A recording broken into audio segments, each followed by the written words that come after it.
Hello, hello, hello, everybody. Happy Monday.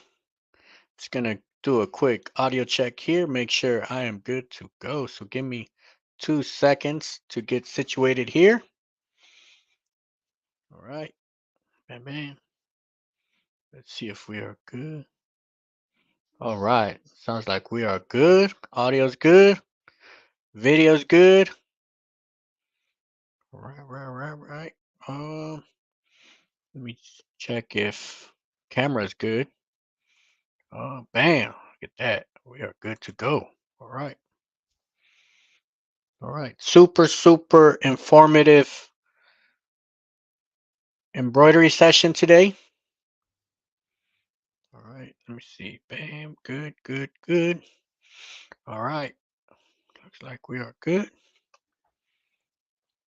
Hello, everybody. Happy Monday. Of course, the busiest week or the busiest day of the week. Monday, best day to learn about embroidery. Just to kind of get our embroidery brain juices flowing for the week. All right. Bam, bam. Appreciate everybody coming through. All right. Looks like we have a jam-packed house today. Just real quick, as before we start, hit that it takes about 2 seconds just to hit that like on YouTube. Let YouTube know that class is in session. All right. And let me type in real quick. Um, my name and where I'm from or where I'm shooting live. All right. So if you want to go ahead, roll call real quick. Let me know where you're watching from. All right. So Ever Romero, San Diego, California, of course. All right. Cool, cool. All right. All right. Edgar from LA, Los Angeles, Donna, Alabama. All right. Cool, cool. All right. So today, all right, I'm excited for today's episode because we're talking about 3D puff on sweaters. And of course, I love to do 3D puff. Usually doing it on hats, the 3D puff. Okay, but now we're kind of going out of our comfort zone, and a lot of the rules, a lot of the method is still very similar to hats. All right, so for those who like to do 3D puff hats, a lot of this is all the same. Okay, just other things we kind of got to look out for. All right, but now we're doing 3D puff on a sweater. Okay, so I want to talk about so my goal, okay, this would be my ultimate goal for today's show is by the time you are done or by the time we are done, all right, um, with this embroidery class, I would want you to be able to digitize and create your own font or your own design. Any ideas that you get, okay, uh, for you to have the confidence and be comfortable in digitizing your own design. All right, whether you have a design or you have a font, uh, a specific font that you want to digitize and get it done. Because I know for myself, sometimes I kind of daydream and I kind of zone out, and I'll just come up with like ideas, and I'll be like, you know what, that would be kind of cool. Or I see a font that I like, right? Whether you're scrolling online or you're driving and you see like a sign somewhere and you see like a specific font that you like and you say, hey, I wonder if it would work with this and this design, right? And sometimes the best way to find out if a design actually works or not is to actually do it, right? And if you have the ability to digitize, or at the very minimum, create your own design, right? Like in a graphic design software, for example, like Illustrator, or you can even use Canva. I know a lot of times you could create your own logos. They have a ton of fonts in Canva, and sometimes you're like, hey, I wonder how. this design would look, right, with this font. So that's my goal for today, is for you to be comfortable no matter what software you have. Okay. Um, the difference between a very uh, entry level software versus a very expensive with all the bells and whistles. Okay. It's the tools to make your workflow faster. Okay. But overall, a lot of the tools, a lot of the settings, a lot of it is very similar. Okay. You might have to take more steps if you have an entry level digitizing software versus something that's, more professional level. Okay. Um, but I do want to talk about some of the do's, some of the don'ts when we're talking about 3D puff, especially on sweaters. Okay. Um, all right. Let me just do a quick hello to everybody. All right. Bam, bam. Give me one sec. Uh, all right. Kingsbury Craft, how you doing? Cindy, TS, oh yeah, all set. Cartel Prince. All right. Looks like we have a jam-packed house today. All right. We're gonna go into the theory portion because I think sometimes if you understand how something works, right, like in theory, then it makes more sense when you're actually digitizing, and it also makes more sense if when you're troubleshooting.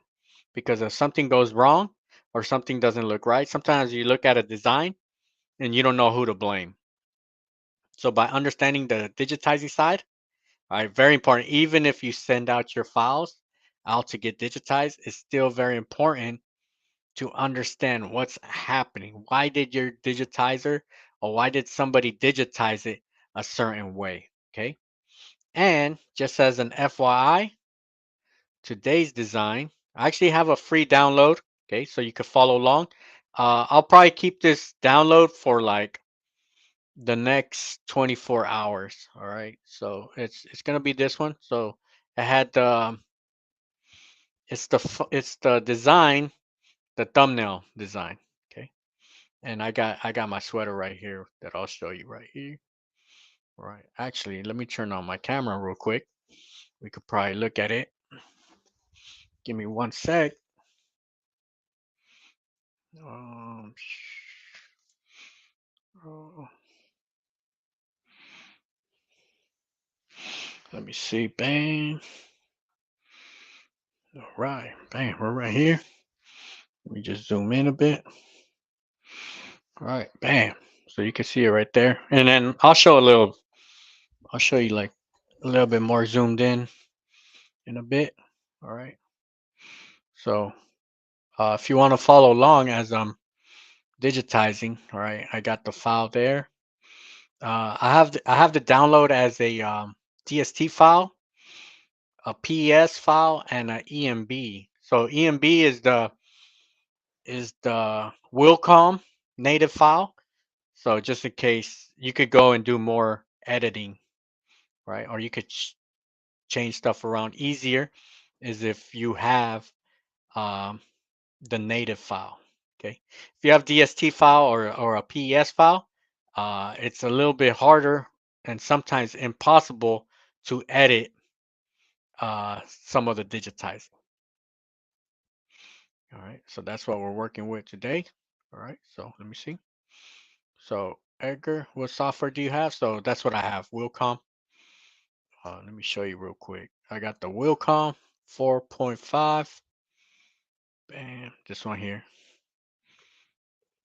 All right, bam, bam. All right, give me one second. Yeah, we'll keep the camera on. All right. Just let me do a quick shout out. Bam. All right. Super packed house today. TS, Melco. You're a Melco man. Not by choice or nothing. Okay. Jesse in the house. Tamara. tomorrow. Sorry about that. Jose, Ontario, California. Bam, bam. Marlon Cuevas, how you doing? Dr. Donna does embroidery from Alabama. Alabama in the house. New one, man. Albany. TS from Canada. All right, we got everybody here today. Tamara, Bonaire, Georgia. Renea, Oklahoma. All right. Nice to see everybody from everywhere. All right. TMG, how you doing? Andy Garcia, Woodby Island. All right. Cindy, Odessa, Texas. All right. We got a super jam-packed house today. All right. We're going to get busy today. All right. Rafa, Downey. Okay. Bam, bam. All right. All right. Cool, cool, cool. Edgar. I have Chroma. All right. All right. Bam, bam.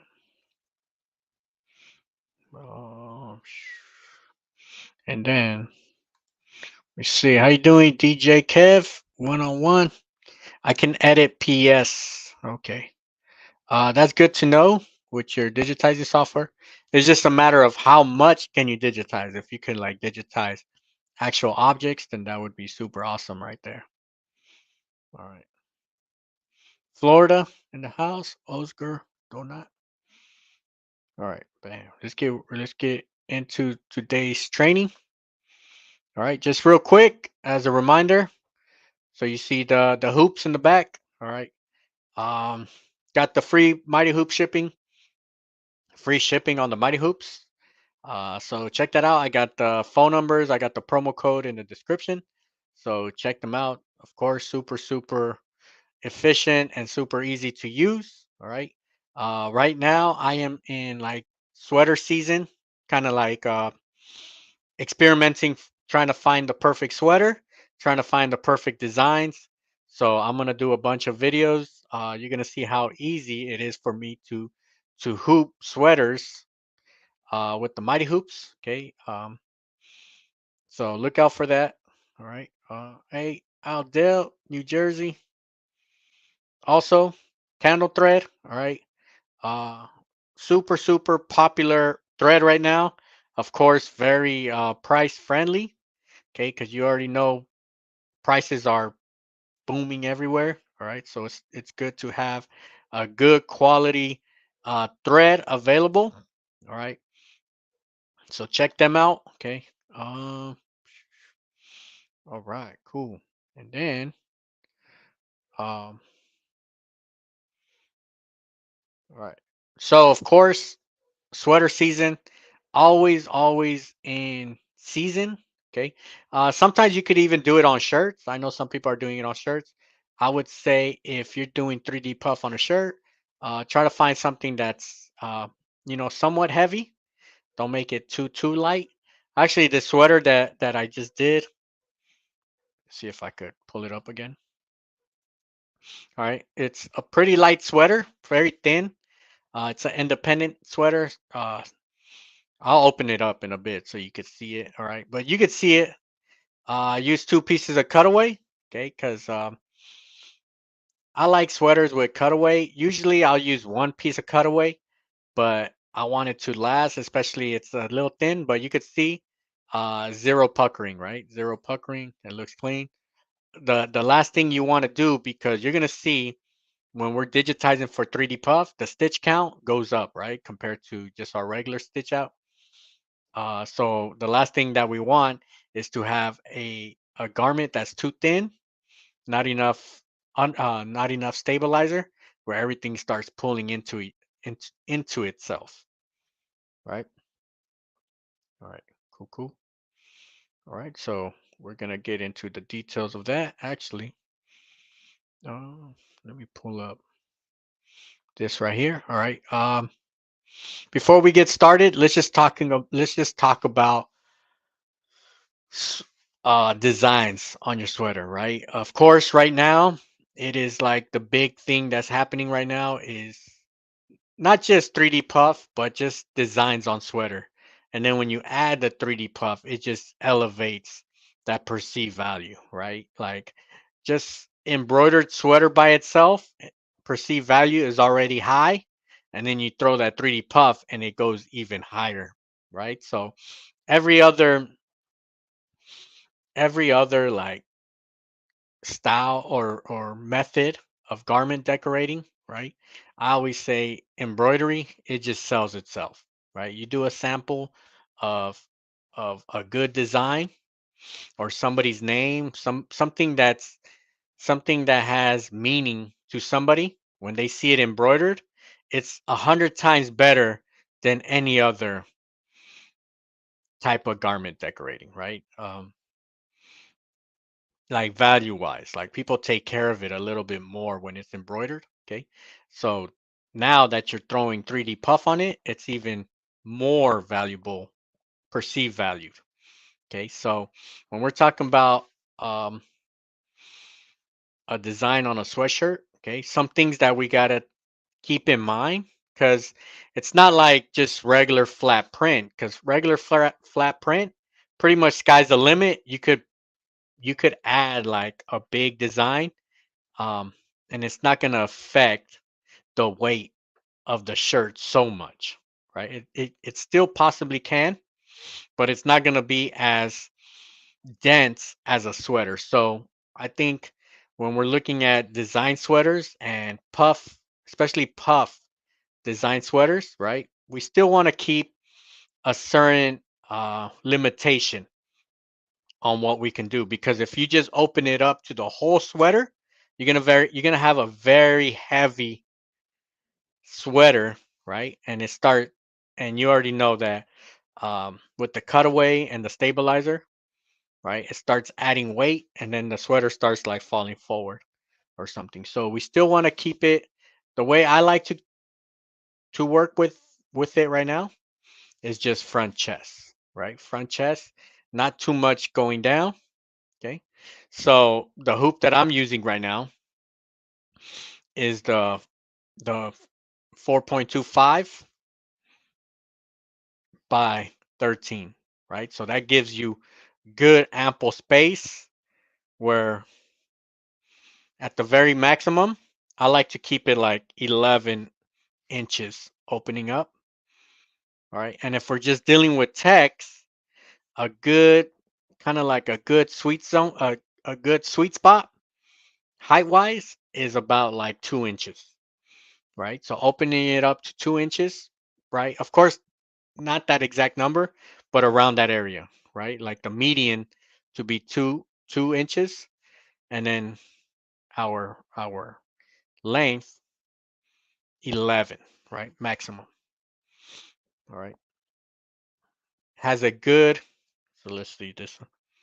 So this one here, we'll check the size on it, but if I'm not mistaken, okay, it's about this one's actually a 10-inch wide. All right. And then once again, I have the file available as a download, so you can see what I'm talking about, right? You could come in and measure stuff that's in there. All right. Now, I'm in the hunt right now. All right. The big thing on sweater designs, okay? You could purchase, right? There's different sites, different websites where you can purchase 3D puffs. Okay. Actually, for those who have purchased 3D puffs, if you have a specific shop that you recommend, okay, if you can put it in the chat right now, or if you could put it in the chat, that way anybody that's looking for specific 3D fonts, especially if you've tried them out, if you've seen that they're good, you could put it in a chat. That way, if anybody's looking for specific fonts, okay, they could check that out. All right. Um, Now, what I'm in the mission. Okay, I'm on a mission myself to digitize my own fonts, but I'm looking for the perfect font. So I've been doing a lot of research. Okay, testing out different fonts. Okay, there's certain words that look good with certain fonts, So just testing out different phrases, right? So for example, here I used a very common phrase, "World's best mom." Of course, Mother's Day is coming, right? So it's a perfect gift idea, right? To make "World's best mom." So just kind of looking for the perfect font. And when I'm looking for the perfect font for 3D Puff, I'm also looking for the perfect um, width of our text. Okay, because there's like a sweet spot of the thickness that you need for 3D Puff, right? Of course, it can't be too thin, or else you're not gonna see the 3D Puff. You're not gonna see the 3D effect. And of course, it can't be too big, or else your sand stitches potentially can be too loose. All right. All right. So let me just show you a website that I'm using right now. All right. Let me go big here. Let me go to my computer. All right. So this is the final. I'm just showing you the final outcome of what we're going to work on today. All right. Um, but the website that I'm using right now, okay. So I'm using the Adobe fonts. Okay. Super easy to work with for anybody that has Adobe Creative Cloud. Okay. But what I'm doing, this is the way I'm looking for like my perfect. Oh, hold on, my bad. Pushed the wrong button. My bad. Bam. All right, there you go. So I'm using this website, Adobe Fonts. Okay. So I just plug in the sample text. All right, and then it kind of has a good amount of. And this is where I kind of using. I'm using brainstorming ideas to find that perfect font. Right. And what I can do once I find the font, I can take it into Illustrator and like fine tune it, right? So like this brush script, this is like the common one, right? Everybody's familiar with this one, right? But there's cool fonts here, all right? That and the one that I use on this one, let me see, world's best mom. And I know sometimes you could use like other websites, such as like the font, like if you're looking for a specific one. The font that I used is this one, Filmotype Keynotes.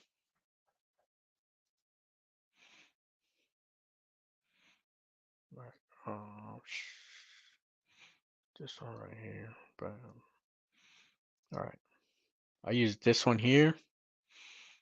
All right, but I had to take it into Illustrator and kind of change it up. All right, so let me see. Oops, my bad. Hold on. Oh, yeah, right. So I kind of changed it up a bit. You can't really tell, but all right. So that's kind of like the the phase that I'm in right now, trying to find like the perfect font.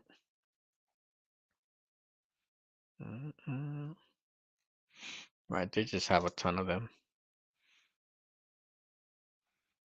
Right. So that's what I mean. That my goal for today is, if you do have a font that you want to digitize, all right, you should be able to digitize any font 3D Puff. All right. All right. Let's go back. All right, and let's go over some theory. Okay, I'm going to talk about some of the stuff we want to look out for when we're digitizing. Oh. And at any moment, at any time, if you have any questions or anything, leave it down here. And at the end, I'll go back and I'll scroll and look for any questions that we might have. All right. But let's start off with the drawing pad here. Give me a sec. Let's move this right here. All right. So I do got a printout. Bam, bam. Let's start with this one. The word best. Okay. All right. So today we're talking about 3D Puff. There's certain rules that we got to follow when we're doing 3D Puff. All right. I think we're good there. All right. So first thing we want to know is you want to find the minimum, maximum, minimum, and maximum of our sand stitch. All right. Because the minimum, usually with sand stitch, you want to be above 2 millimeters. All right. And then max, right? Max, let's say 9, I'll put 9.5. Okay. Of course, you can go more. You can take it all the way up to 12, right? But too much of that, you might start getting I won't even say 12. I'll say 11.5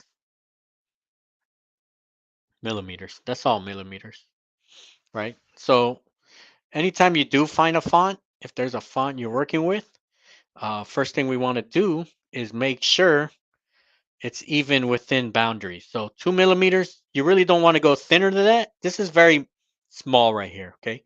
That sand stitch is not going to stick out, or it's not going to stand out if we go below 2 millimeters, okay? Um, and we don't want to go too high, right? 9.5 is like a sweet spot. We could go higher, but you kind of got to check your tensions and check the design at this point. Make sure the thread's not looking too loose. Okay. So when we're measuring, we want to measure. So here, if you're looking at it, you could just kind of see where your minimum, maximum points are. They're pretty much all the sand stitches on this one, and they look all similar, right? So you can just measure from point to point just to get a good idea of where we're at. All right. Now, I like these type of fonts here. Okay, very 3D Puff friendly, right? Cursive, always friendly because you can see how our letters, like let's say this EST, it's all joined into one. Okay, they're not separated, so it makes it a little bit easier with 3D Puff. All right, because everything is being ran together at the same time. All right. Um, in this situation, our ends, we're always focused on our edge, on our ends, right? So this is an end, this is an end, okay? This end here actually starts inside a letter, so that makes it real convenient. All right, let me see if I can zoom in a tab here. All right, fully zoomed in. All right, let me just make sure we're good. Okay, looks like we're good there.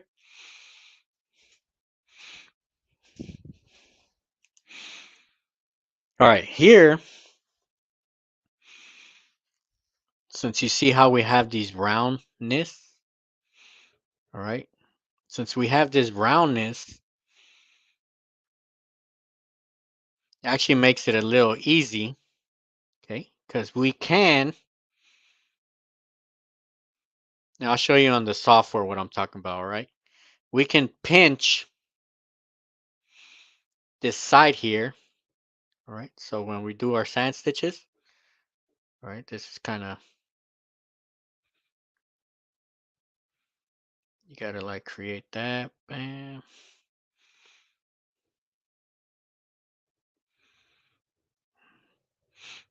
And this is gonna make more sense when I show you in the software, all right? So we gotta create objects. Each time we do, you can see like these stitch angles. These are the stitch angles, all right? A lot of times our stitch angles, they're like like the way we visualize how these stitch angles should look like. Okay, so we have one object here. So of course we got to break our pieces, our letters into pieces. So you can see how I'm breaking this part here, right? And then we add our stitch angles. All right. The thing with digitizing, it is, I think I mentioned this a while, super long time ago. All right, but I had said the task task method, right? That's pretty much digitizing in a nutshell right here. Task, right? What stands for trace,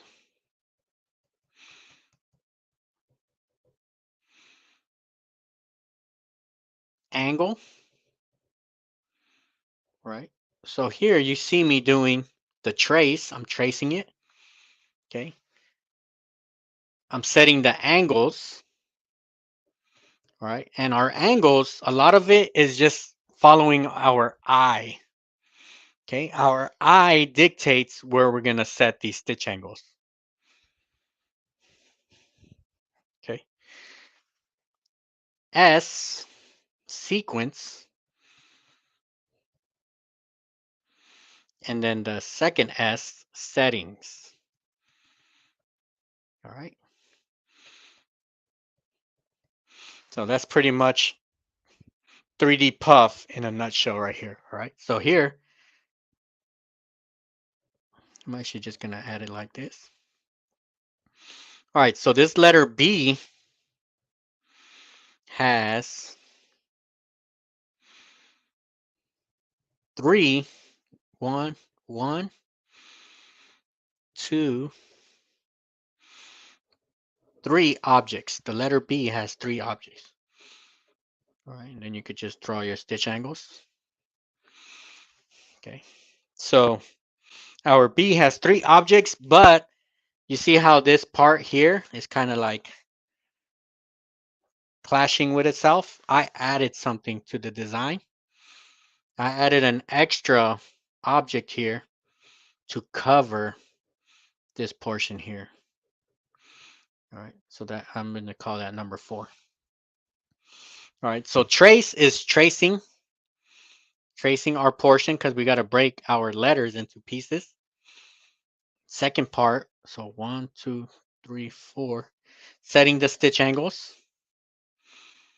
3 is sequence. To me, this is the hardest part of digitizing. All right, because so far, tracing it, I would say that's pretty fairly simple. Okay, we're just tracing. Okay, setting the angles really is we're just finding its natural position, right? But sequence, to me, this one is the hard one right here. Okay, so when we talk about sequence, it's what goes first and what goes second, third, fourth. So right now I just put 4 objects. So looking at it, what's gonna go first? And a lot of time there is no right or wrong answer. All right, where you start, okay, we need to know. So when we're talking about number 3, the sequence, we need to know where are we going to start? Where's the starting point? So on this letter B, where do we even start? Okay, and all the way to where do we end? Right, and a lot of it has to do. Okay, everything revolves around overlaps. All right, that's like a big keyword here. Oops, let me zoom out. Overlaps. Okay, so what are we talking about overlaps? All right. So when we talk about overlap, what's going to run under, what's going to run over, right? So here, this B, we want this bar that's here. We definitely know we want this on top of this part coming in, right? So this little piece here, this little tail that we have here, we want that hidden, right? Same thing with this part right here, hidden. Okay, we know we want this object here to be on top, right? So I'll play when I play the replay, we'll see what went first, right? What part went first. And then when we have our final stitch out, all right, let me see if I could. So we're focused on that B. You kind of see what when overlapped, right? What's overlapping, what's going over, under. All right. Um, all right. Actually, let me pull up the design real quick. Let's push play and see. Uh, all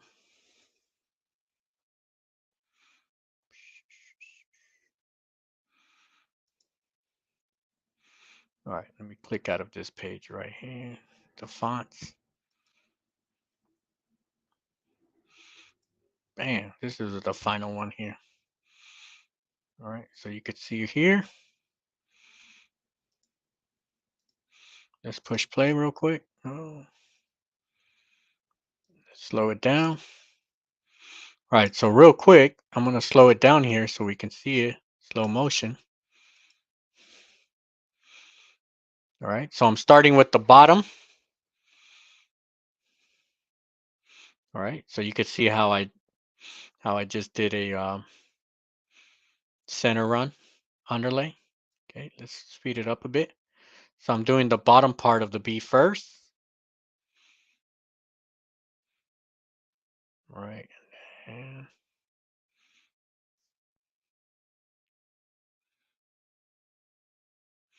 bam. So I'm doing this bar next.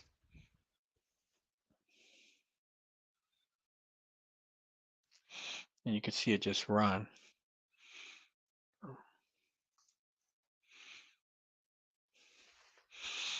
All right, this top part. All right, so you can kind of see how it's starting to overlap itself. All right, and then this is that fourth one that I was talking about where I covered. All right, where I covered that.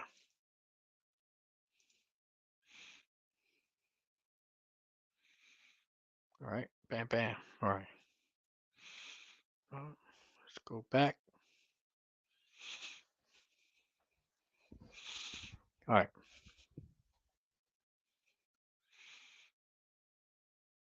So that's what I'm talking about when I talk about the sequence. It's out of these four objects, what's going first, second, third, fourth. Okay, and that all revolves around the overlap. Okay. Of course, whatever's being overlapped goes first, and then whatever's overlapping everything is the last portion that we're doing. Right. All right. Now, so that was the letter B. And I'm showing it to you on paper, and then I'm going to do it on the software. All right, that way, when I'm digitizing in the software, it makes a little bit more sense. All right, all right. Now the E, right? The E, my starting point. Okay, this part, the starting point.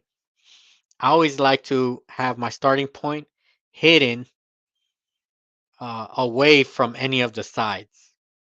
Okay, so here this E, of course, super easy place because I know it's going to get covered up. Is to start up here. Okay, but let me rewind one bit. So we talked about sequence. Now the settings. Okay, the settings for 3D Puff, we want the minimum underlay possible. Okay, because it doesn't make sense to put a lot of underlay if we want the foam to stand out.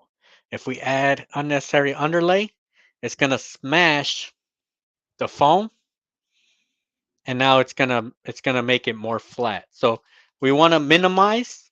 What I like to do, so for 3D puff, for settings, just a center run. All right, I like center runs because it holds the foam down. It kind of, yeah, it holds that section down, just so there's no any unnecessary movement on the foam.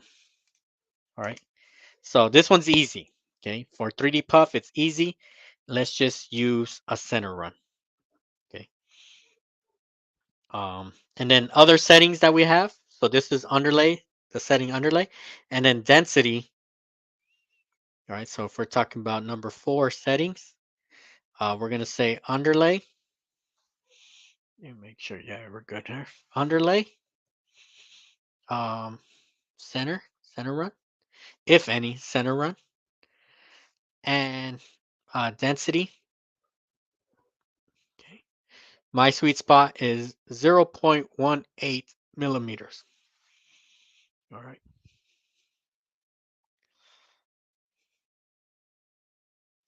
All right, hold on. Let me shift over here. All right. One sec. All right. Uh, my camera was showing overheating, so but we got enough info right there to start the digitizing part. All right, because we talked about the 4 important settings. All right, so let's go here. Um, Actually, before we get into that, all right, this is another design that I'm working on. All right, this is in the process of being worked on. I already sampled it. It looked good, but I'm trying to make it even better. All right, a couple things that I'm gonna do to make it even better. All right. What I want, if y'all can help me, okay, if you guys can help me, and I'm pretty sure it would help like the group also. All right. If you can in the chat here, okay, because what I want to do, I want to digitize more, right? I want to digitize more of these phrases. All right. If you can put down in the comments some ideas that you have, okay, maybe you're working on an idea. All right. Something that's common because registered nurse, you've seen that everywhere. Um, so there's a lot of common phrases that would look perfect on a 3D puff. Okay. If you have any ideas, some of the ones that I'm thinking of is like, of course, graduation's coming. Um, Class of 2024, right? I think that would be super sick, right? On a sweater. If you have any ideas of something that you want to see, that way, if I pick up an idea, okay, I could like create a font for it and 3D puff it. All right, make a video on that. All right, and then this is the one that I'm working on right now, but I'm gonna make it even better. All right, Team Mom, Cindy, yep, or like soccer mom, basketball mom. Of course, those are always big ones. All right, Grammy, Papa, yep. And then I got a good one for Father's Day that I'm working. That one I don't want to put it out yet because that one's gonna be a good one. It's gonna be a pretty funny one too. All right, but that's a big one for Father's Day or just fathers in general.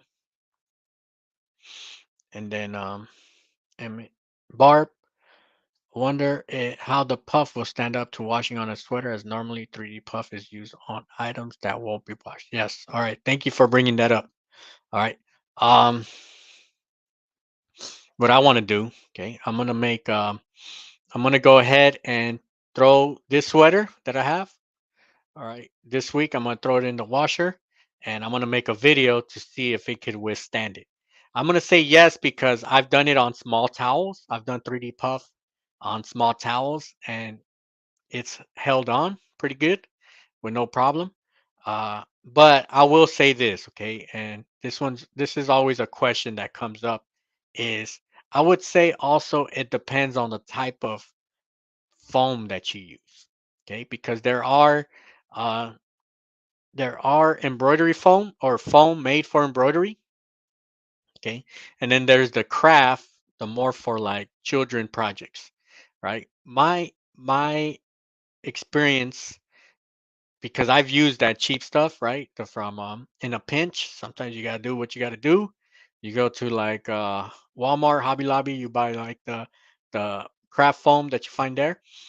What I've noticed, if that gets washed or even hardened, it's a little bit more brittle, so it's easy. It breaks down a little easier. Okay.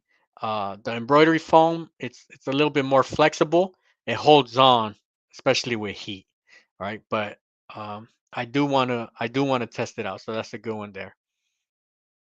All right, all right, bam, bam. All right, let's go into the digitizing part.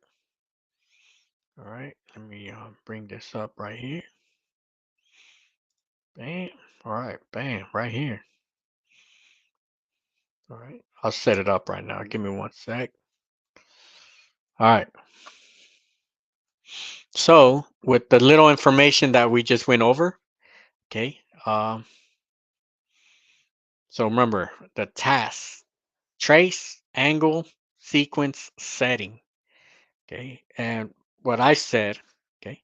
Um, Actually, that's a question that I would tell that I would want to ask everybody today also. Okay. Actually, let me, I know I've asked this before, and it's a very good question that I like to kind of dive into, but let me ask it again. In digitizing, what is the most challenging part of digitizing? All right. Actually, let me rephrase that. What is the most challenging part of digitizing? For me, okay. Uh, I would say this is the part where my brain has to work overtime. Okay, that's really what um, for me it's sequencing, like what I said, and I'll tell you why sequencing.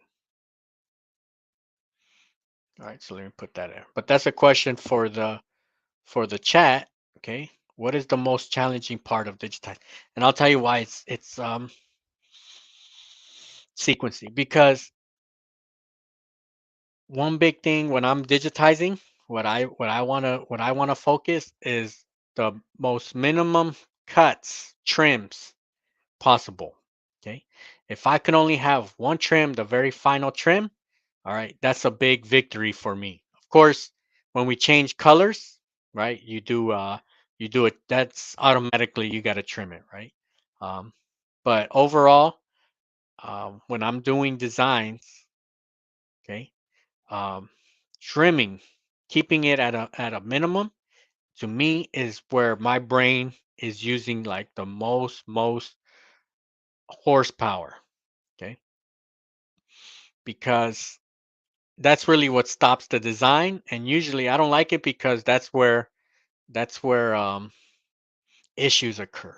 Okay, anytime the machine stops and has to restart, that's usually where you have something potentially could go wrong. So I just like to keep it, and so that means knowing where to start, where to stop, where to move, where your next move is. It's kind of like playing chess, where you got to know like your next 3 4 moves, right? It's the same thing with digitizing. You got to know where to start, and you got to have a path of where you want to kind of walk around to be very efficient. Right. All right. Let's start with this B right here. All right. Um, Usually when I'm tracing, it doesn't really matter what order you go in, because you could readjust, but you do got to know what's going to go on top of what. All right. Since I know this part, all right, and I'll talk about some of the tools that I use. Okay, here. All right. The way I digitize, I I just trace it because I want to get a perfect trace. I'm not thinking about stitch angles here. All right. I think about the stitch angles at the very end.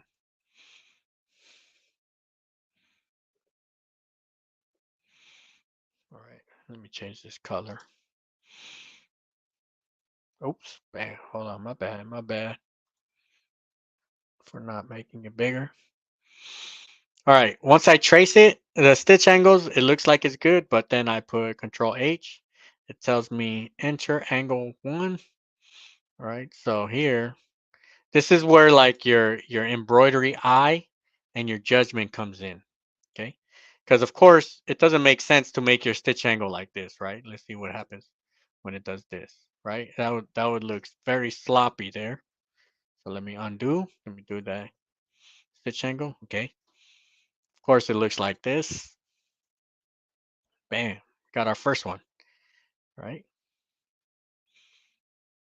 And you kind of see how I'm this is gonna be this part is gonna go under this top portion. So I could extend it further so it gets overlapped. Okay. And then let's go with this part of the B. All right.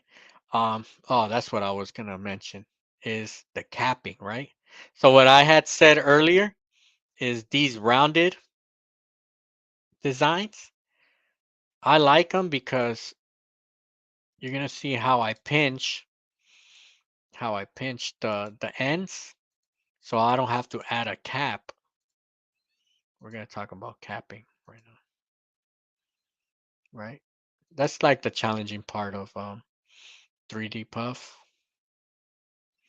Yeah, that's fine right here. All right,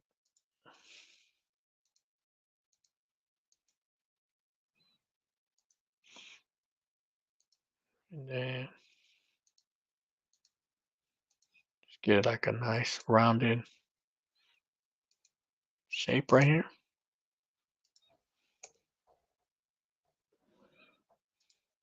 All right, here, of course, the angles, they look kind of off. So Control H. So I know here, this angle should kind of be shooting that way. All right, I want these angles to be about here at this point, here. All right, just fix this off right there. Okay, and then let's zoom in here where you can kind of see where I pinched. All right, put the dots right here. So you can see here, let's measure this. Right, if we measure these ends, let's go into millimeters. Bang, 0.8. Okay, very small. Should be small enough to cut the foam. All right. So there are certain ends where you got to cap it. Here we don't have to cap it. This is good enough to just keep it down like that. Now, if we had a design, let me adjust this a bit.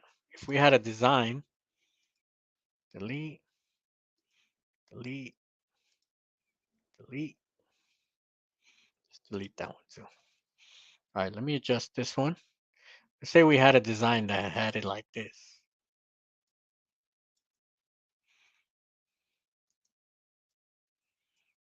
All right, let's take away this design. All right, let's say we had a design like this. Then we measure it. Okay, this end here, going all the way here, 3.24 millimeters. So we have a big gap right here, right? So this is the time where we have to put a cap in our design, right? Actually, I think in my original one, that's the way I did it. See? No, no, that's a different letter. One of these letters, I capped them. All right, we'll look at that in a bit. All right, but if in a situation like this, because if we remove the foam, all right, we're gonna have foam sticking out of here, right? Out of this area here, we have foam. So in that situation,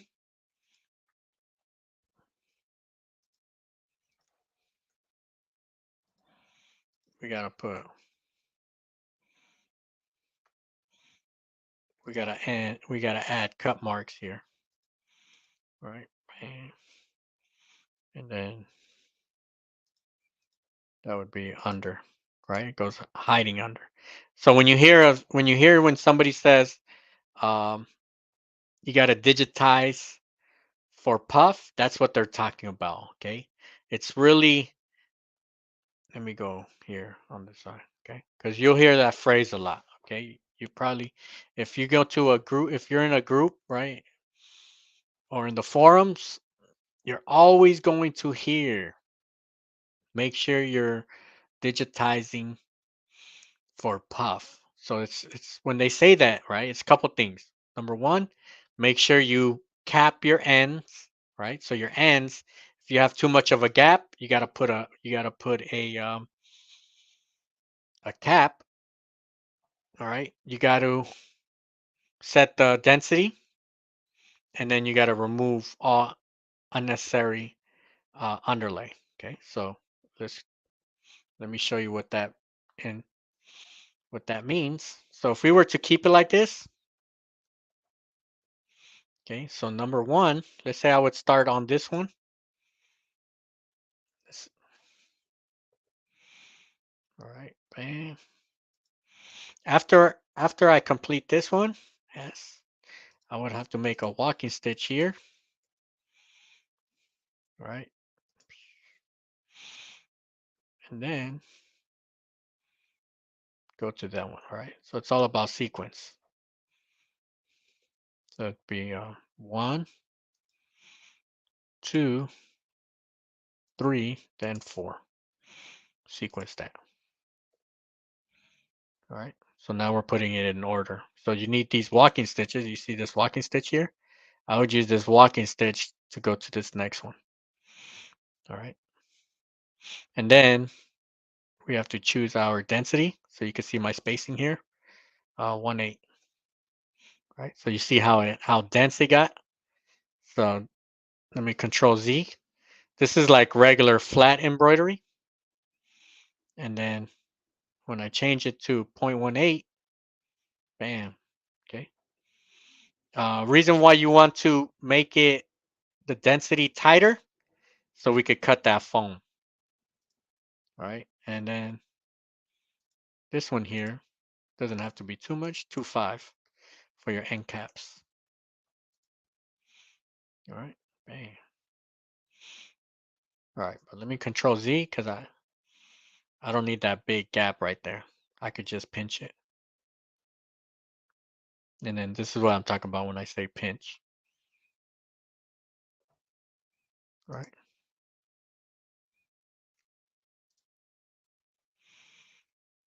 Bam. All right. Now let's go to this one here. And all I'm doing is cutting up our letters. Really, that's what digitizing is, especially when we're talking about text. It's just cutting our text into pieces, right? And each piece that gets cut is called an object. Bam. This has this like decorative part right here. I'm not going to include it. Um,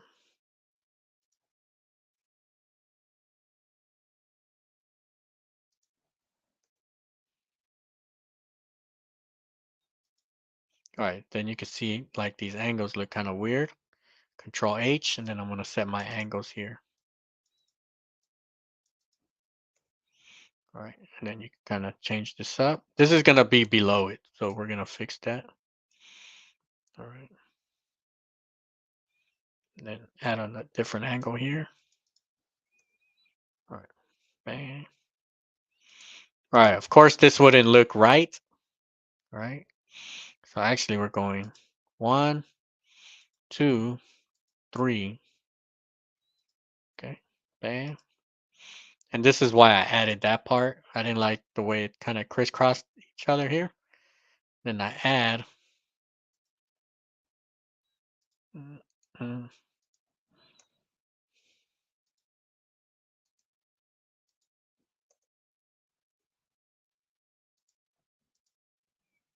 T. All right, so that kind of covers it right there. All right, but now let me show you. Now, object properties. Oops. Oh, oh, hold on. There we go. All right. So if you're looking at we should only have one trim. Right now it's showing 3 trims. All right. That's where the sequencing comes in hand.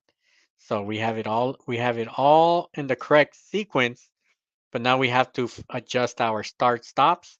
Sometimes you could just do your apply closest join. Okay. That brought it down to one trim, right? Where I wanted to. Usually that works when you have everything um, in the correct order. Actually, underlay, I'm going to add a center run. All right, that added a trim, so we got to see where that trim came from. All right, but let me see. I want it to end here. Okay. Uh, you could we could see. Okay, it took off that trim. All right. Let's push play. Man, so it's doing it there.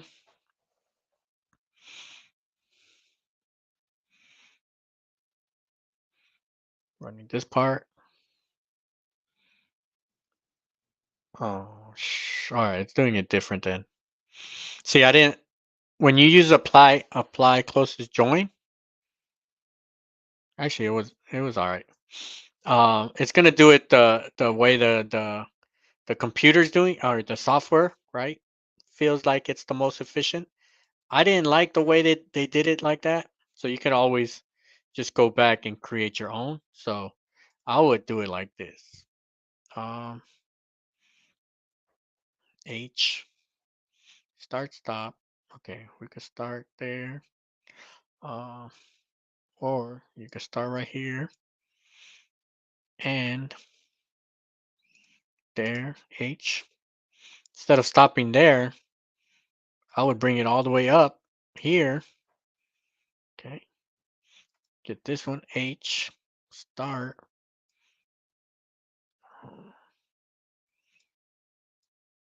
Start here, then H. Okay, now take away all these trims. H.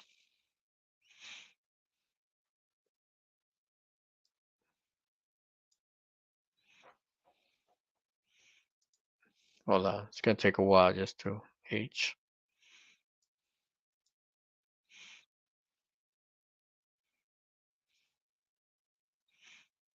Um,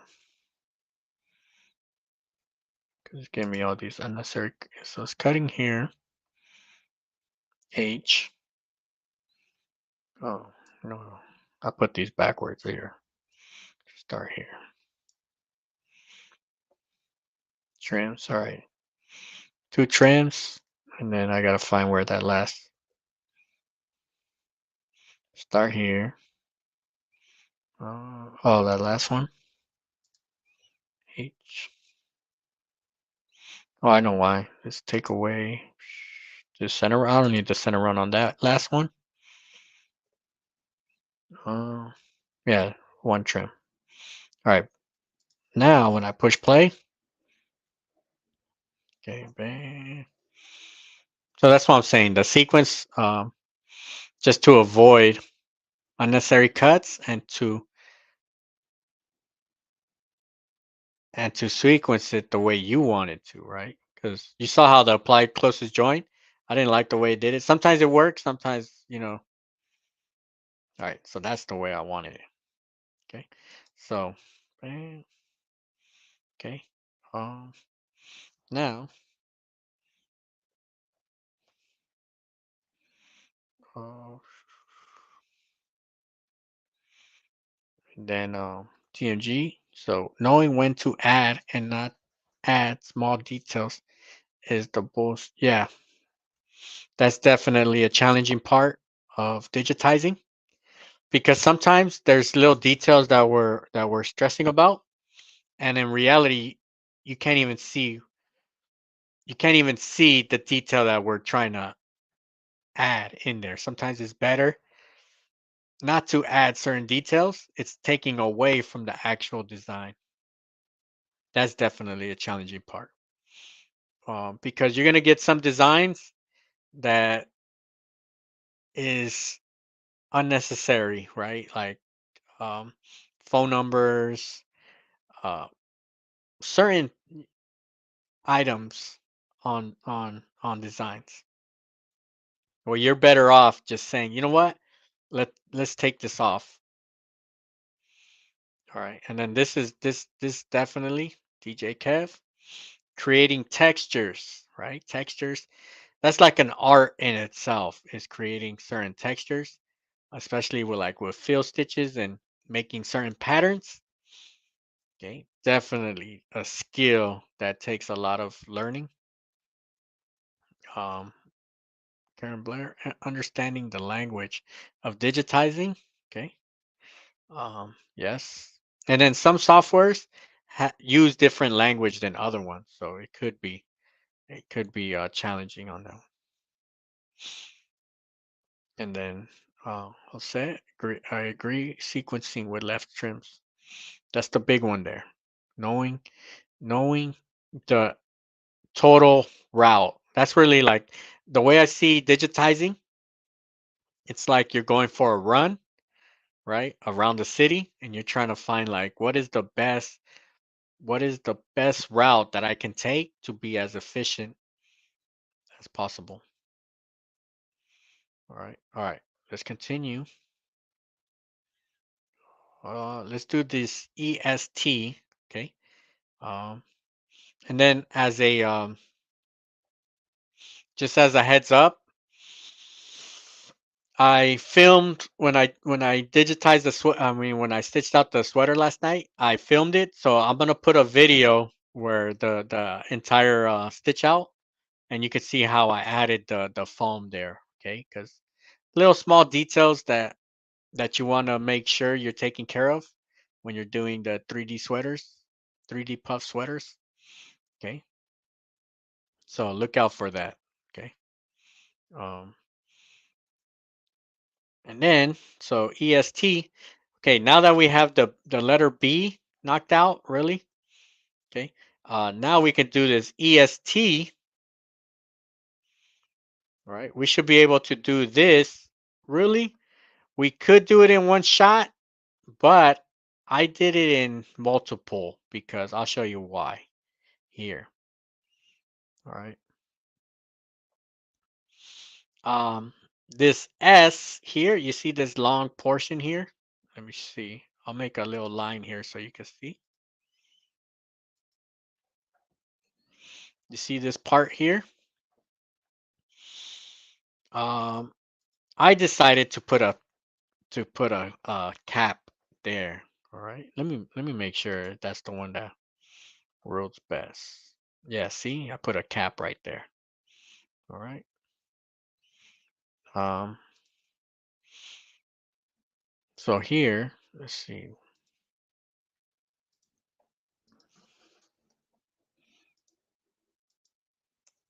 All right, that way I could keep this stitch angle long. So you'll see what I'm talking about. But I'll just keep that stitch angle there. I mean I'll keep that cap here. All right, just one thing before I start digitizing the EST. Let's look at this T, this letter T. This is where we got to start making judgment calls. All right, this is where we start making judgment calls. Do we want this bar, okay, the bar of the T, do we want it over or under this part of the T? Okay, so let me see. Let me show you what I'm talking about. You see how it's pinching down here? That means I don't have to create a cap, right? I could kind of pinch this out, but let me show you what I'm talking about. This is where there is no right or wrong answer, because I've seen designs where some people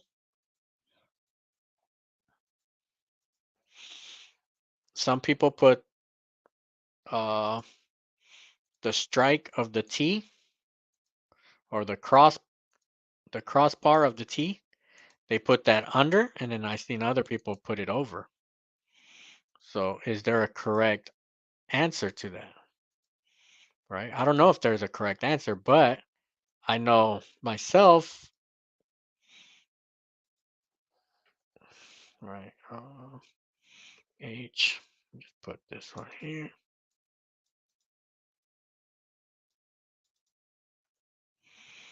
All right. Here, the way I do it, so I don't have to put a capping here. Okay.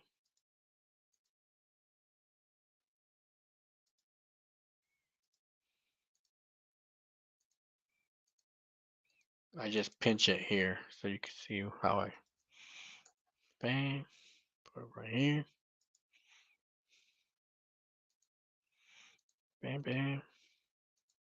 All right, these are the big questions that we got to ask ourselves, right? Um, so that,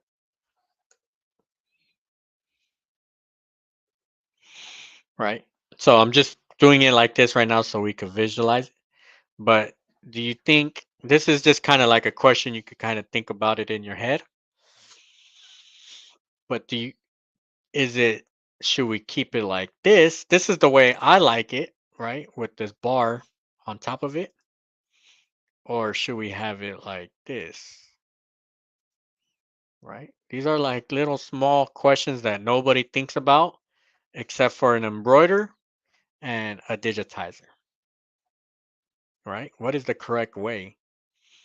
And I'm telling you, I've seen both ways and they look absolutely fine, but depending what side your brain is looking at this situation, right? I like it like this. Okay, I like it like this. So in this situation, I would digitize this bottom one differently, right? Since it's going under. Um, we could keep it like this. We could just keep it like this and let that go over, right? Really, I should have kept it like that, but could also just digitize it. Um, redigitize it.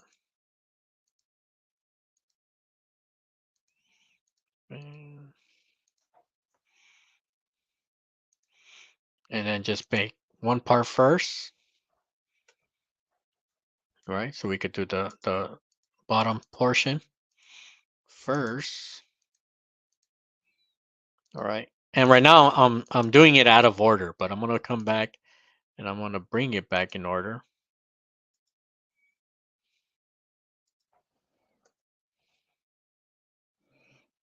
H.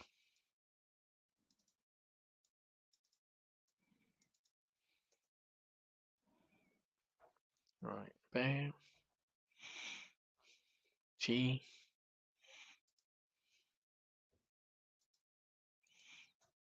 Yeah, I'm just doing it kind of quick.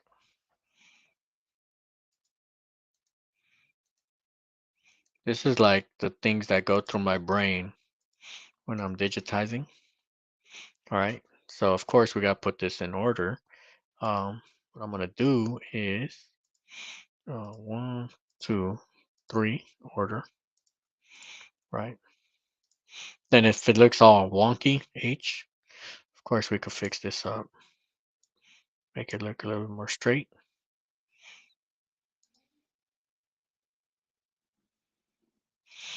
Bam, bam. All right. So we talked about the T, the S. Well, now let's do this E. Really, the E is straightforward. Bang. Okay, bang. Just get a good trace. So one thing about when we're tracing, you'll see that the tighter. So let's say like this part, right? We're making that turn. The tighter we're going, the more clicks or the more nodes that we need, right? But once everything starts opening up, right, you could put less nodes. It's just once it gets tight, you want to add more nodes. And then like here, now it's kind of like opens up, right? So we could always go back and fix it. Uh, Actually, I want it to go, yeah. Bam.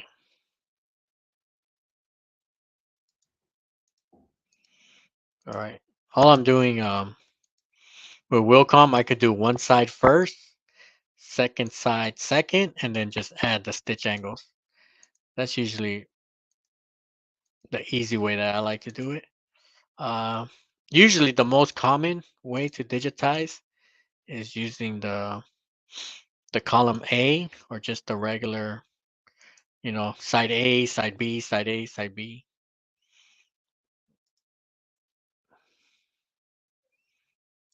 End it right here, right? The angles are all weird right here. Then we just set our angles, right? I know here.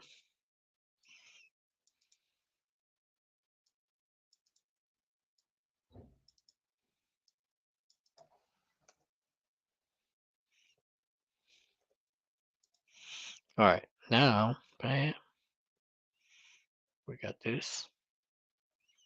Sometimes sometimes with the E, you can open it up a tad bit, just so it can. All right. Sometimes like you kind of shift away from the actual design, so you can kind of see how I'm opening it up a tad bit. All right, because E's, you gotta be careful with E's sometimes. All right, bam. Now,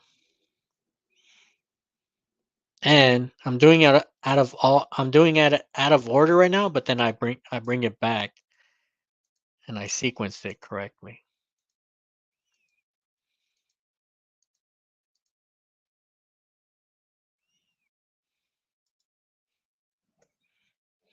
Okay, bam.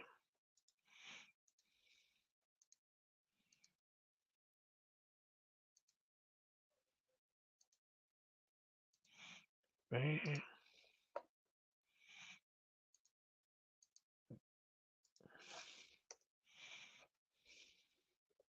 You can see how the angle's all weird right there, but all I do is add this. Bam, bam. All right, for right now, that's cool. So you can see how this capping right here, right? Super needed. I see it when I think of the capping, I think of it like a cork, right? It's like a open bottle, and we need to put a cork in there, right? Or else the foam is gonna spill out, right? That's kind of like the easy way that I remember. So this S, a lot of times you could just look at it and kind of give it its natural curve, right? And then T, I'm gonna add this bar here, and then I'm gonna put replay on the one I digitize. Um,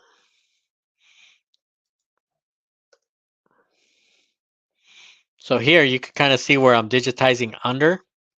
This is gonna be overlapped, right? So you got to go under so it can kind of get covered.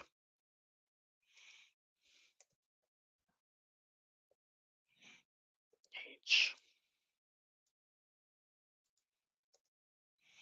All right, now let's sequence this. Okay, usually when I sequence it, I just go in this mode here because I know the E is going first, and then I could do this cap. All right, and then actually I'm gonna walk down to this one. All right, you can kind of see the colors that I'm using, and then I'm gonna walk to this part.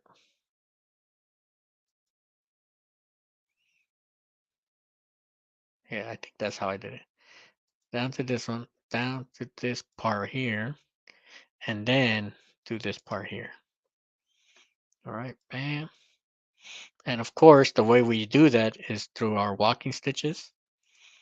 So, right, and then this walking stitch from up here. So I'm telling you, it's like chess because you got to know like your next couple moves. So 1, 2, sequence, and then this one to our walking stitch sequence. Right, bam, bam. All right, now, because right now I have 7 trims, I should just be showing 2 trims, or actually 3 because I'm going back to that. H, so it's always important to, I'm going to start here and end it here. Yep. Then go from here, H, start it here, end it there.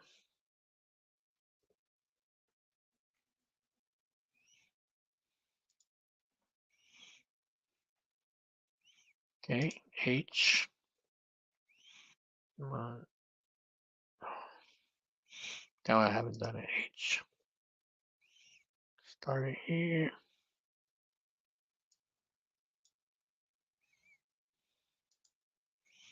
Bam, going there. H.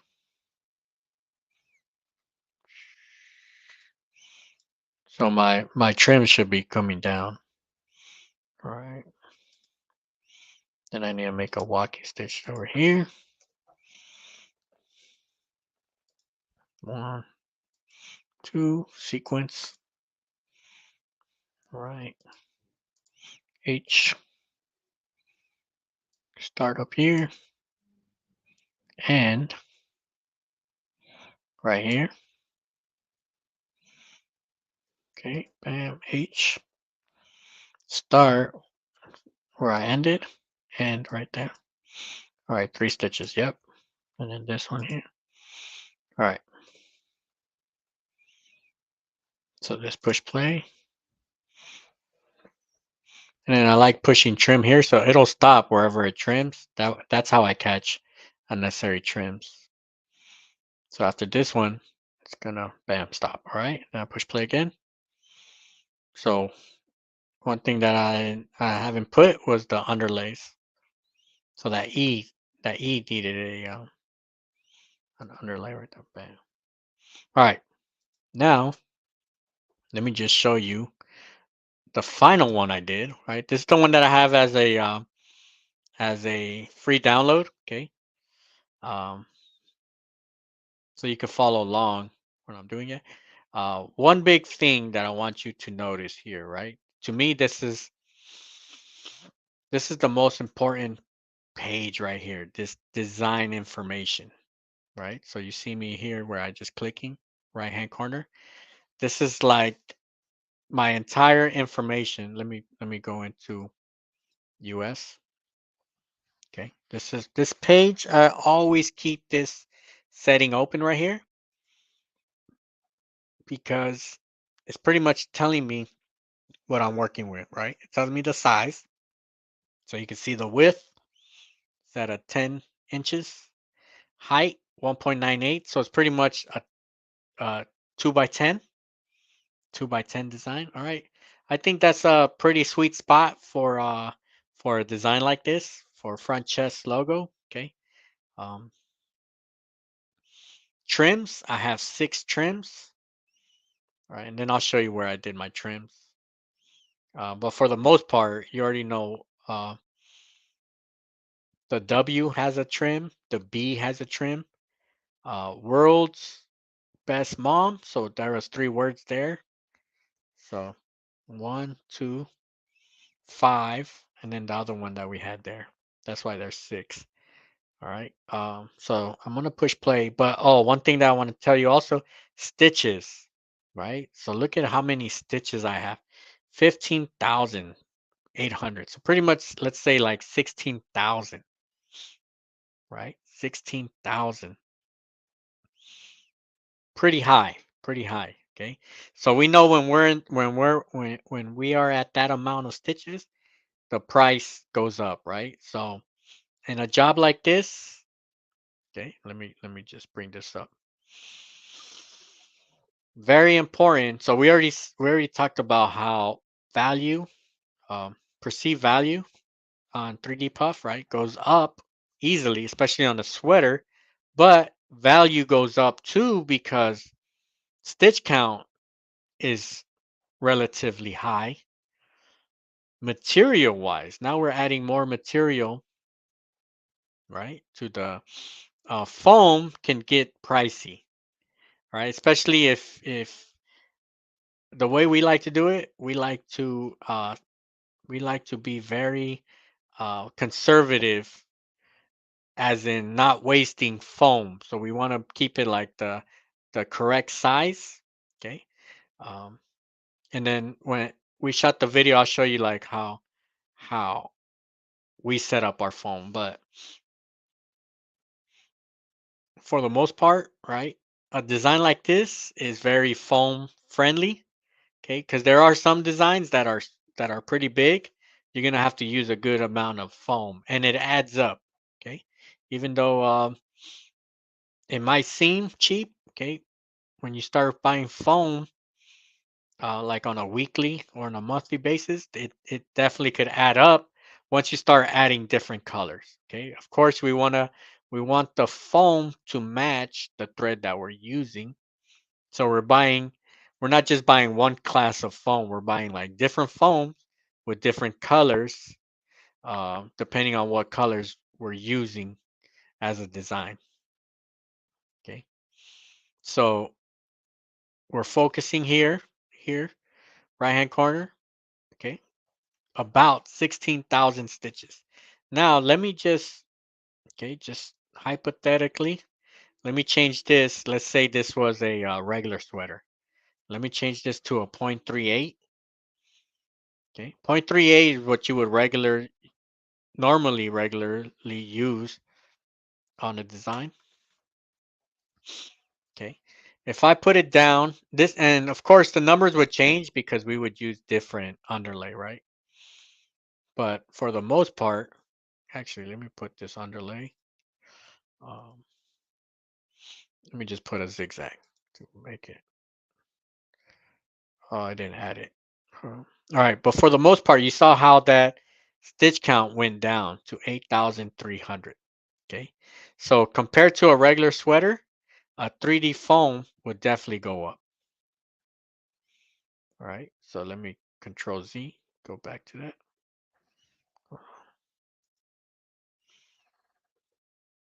All right, back to that.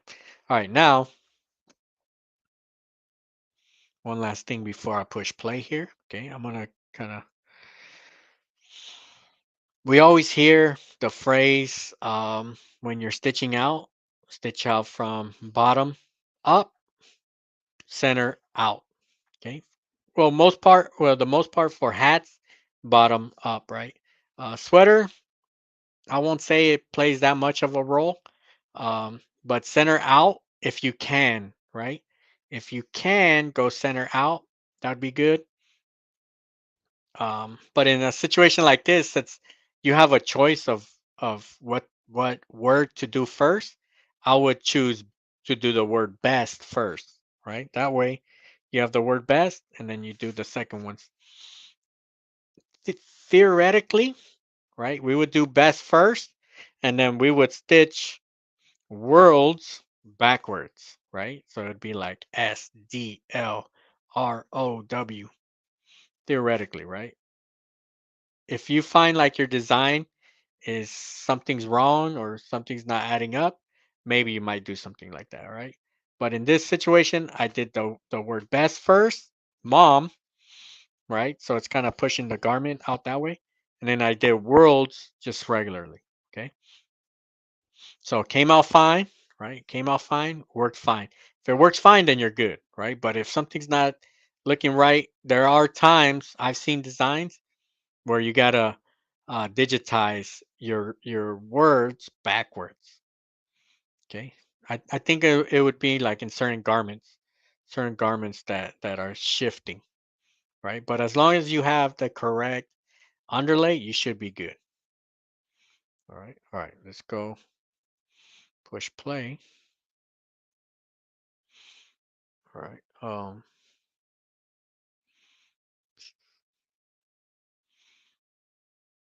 and then just real quick, that I'm seeing this question here, not related to the subject, but where did you get the thread holder on your right? Bam. So this one right here. I'm gonna make a video on this one. All right. These are just from Home Depot. The thread, the pegboard from Home Depot. All right. With these pegs, these are the 12 inches. All right, pegboard. Very useful, very convenient. And then in the bottom, you can't really see it, but I got my pegs and I got a ton of wires, but all right, I just hang all my wires here. And then I have like a row for my lives. I have a row for when I shoot regular video, because if not, I'll have wires all over the place.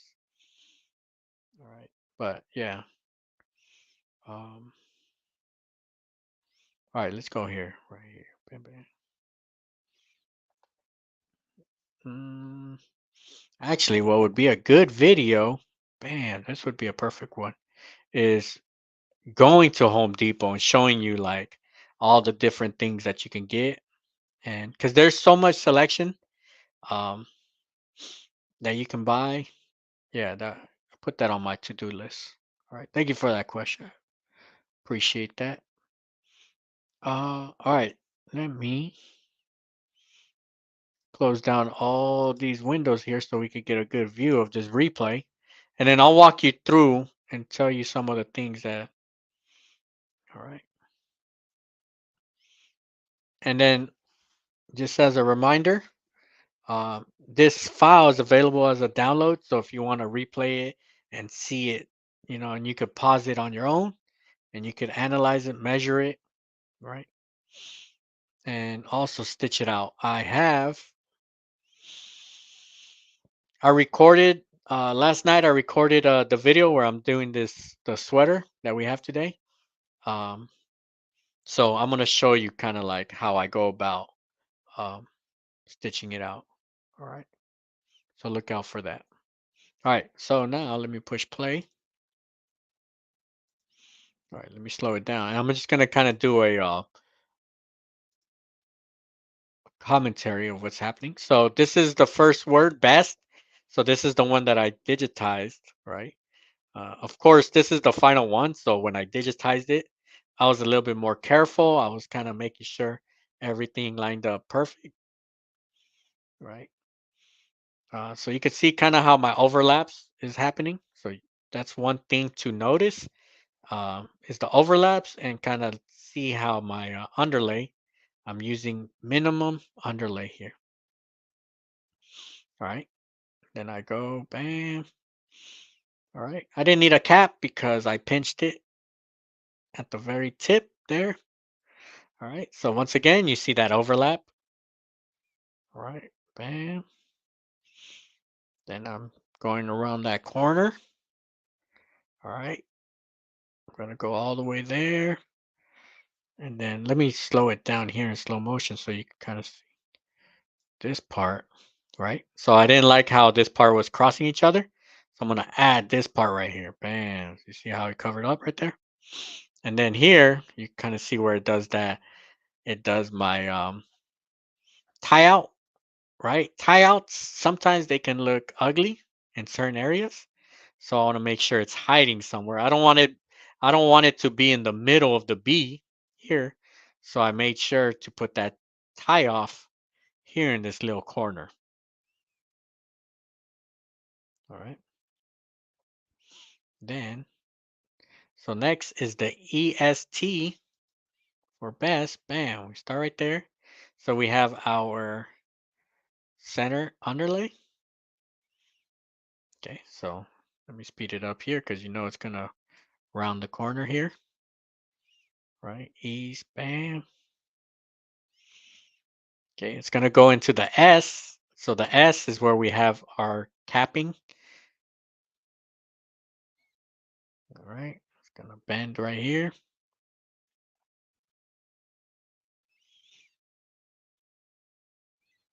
All right, it's gonna do that cap, and then it's gonna. Okay, now I walk down below. Okay, I see what I did right there. So I put the S. Now I do the S. All right, so it's a little different than what I was showing. Okay, because I did the S first. So you see that overlap that's there? Okay, and then I end it here. All right. The reason why I ended it here is because I wanted this part, right? The trailing part to be underneath, right? Now I do the T so you can see my overlap. Okay. Could be a little overkill. I probably could have took away a tad bit, but that's fine. Sometimes you do need that much overlap. Okay. And then bam, make sure that part of the T is on top. Okay. Bam, cut right there. So that was one, two, three cuts. Really, this is the one word where I had the most cuts. I had 3 cuts on this one, right? Could I have done it all in one shot? Yes, I could have, but I wanted certain details to be to come out. All right, now this M, okay, this M. So it's traced normally. It's traced normal, but I turned it into a branch. So I branched it out so it could be done in portions like this. So let's see. So when you branch it, the software is doing some of the calculations for you. And when I stitched it out, it came out perfectly fine. So as long as it stitches out good, I'm good with the branching. Okay. Sometimes you do got to do some adjustments if your branching doesn't come out right. Right. So this part here, you kind of see how my overlaps, right? My overlaps are looking good. Right. Bam. And I didn't need any capping here because all my ends are being pinched. So you can see how small the end is. Okay. Then it goes straight to the next letter, to the letter O. All right. O's coming here.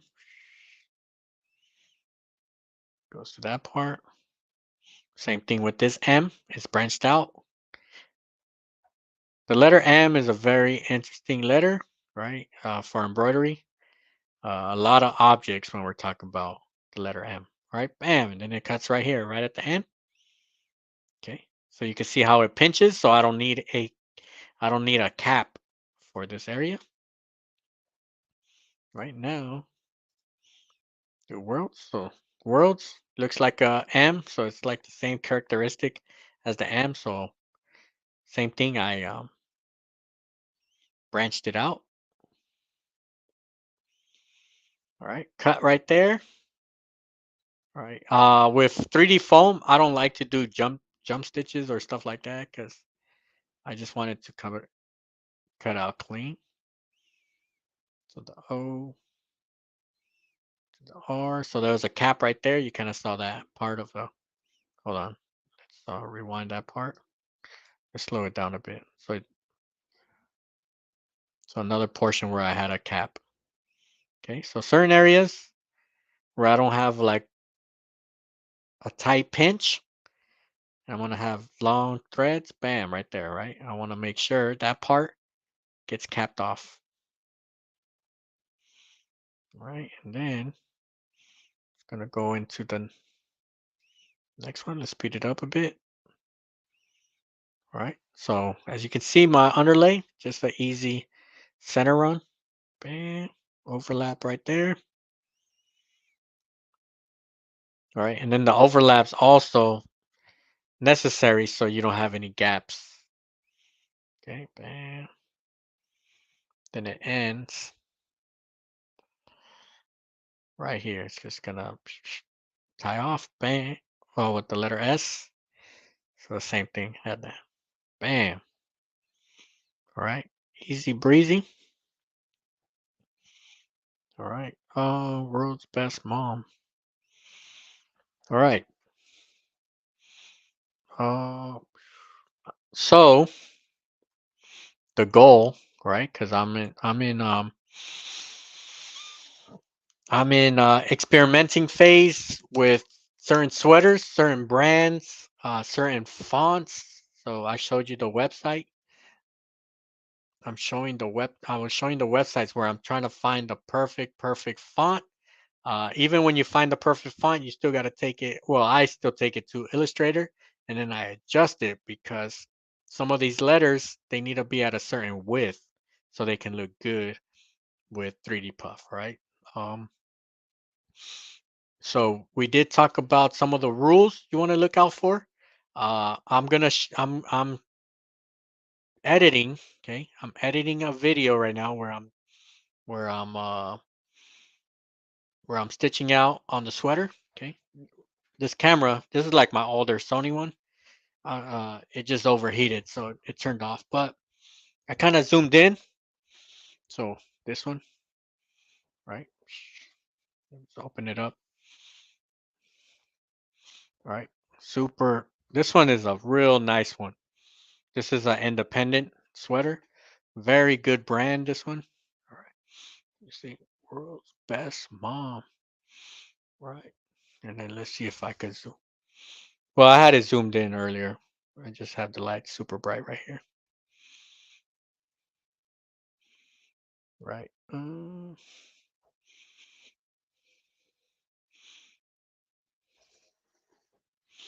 right. What I do want to talk about, okay, one last thing, right? One last thing is the type. Oh, I talked about it, the type of foam, right? We talked about it, but let me add one last thing to foam when we're talking about foam. So I already talked about you want to make sure you get embroidery foam, right? Um, versus the crafting that you could find at Walmart, right? Big reason, right? Because my experience is that the Walmart foam it can be a little bit more brittle. Especially, I'm gonna throw this one in the washer so we could test it out, right? There's only one way to figure stuff out, and that's to actually test stuff out. Um, but another thing, right? Because once you do buy embroidery foam, there is two types of embroidery foam. There's the dense foam, and then you have your regular, normal foam, traditional foam, embroidery foam. Okay, so um, what I would suggest, okay, and this is all me testing stuff out, all right? Because I like to test things to make sure, not only for the stuff that we're working on, but any information that I put out, I want to make sure it's tested, that I've tested whatever I'm putting out, right? What I would suggest is to use the normal foam for uh, for your sweaters. Okay, I think it comes out a little bit cleaner, sharper, just because the garment is a little softer. It's not like hats. Hats we're using dense all day, dense foam, right? Because the hats it's a little bit stronger, right? The material is way stronger. sweaters, right? A little bit more loose, a little softer. So I would suggest to use the softer foam. Okay, 3 millimeters I think should be good. That's the normal one. Two might be a little too thin. Six, unless you trying to make a statement, right? Certain designs I think would look good on a six, but for the most part, 3 millimeters normal foam. Okay, and you already know we used the Ganol foam, which here came out perfect, right? And I'm gonna show you that on the video when we're stitching this one out. All right. All right. Let me see. Think we're good to go for today. Of course, one thing about embroidery, right? The education, the testing, the knowledge continues. Like it's a nonstop thing. Every time that I think I have embroidery like nailed down to the T, right? There's certain projects that come in and it challenges us, puts me always on the testing phase.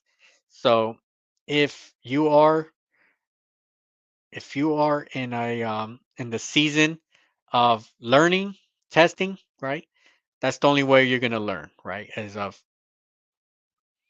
digitizing, stitching out, testing out garments, testing out um, designs, everything is testing, testing, testing, testing, testing, testing. Okay, we can get tips and tricks. We can get advice, right, from either the internet, from our friends, from trusty, worthy people. But the only way to really learn, the only way to figure stuff out is to test stuff out. Okay, test it out for yourself. Today's design, today's design is available for download. So if you want to test it out, see how it comes out. Okay.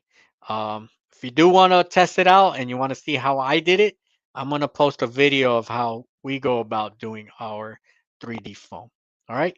Um, I want to thank everybody for hanging out today. To me, Mondays is my favorite day of the week. Of course, because we're learning embroidery, I'm teaching embroidery. I'm doing what I like to do best. All right. Um, make sure you hit that like. Make sure you pass it on to all the embroidery community. And I'll see you all in the next episode. All right. Peace out, everybody.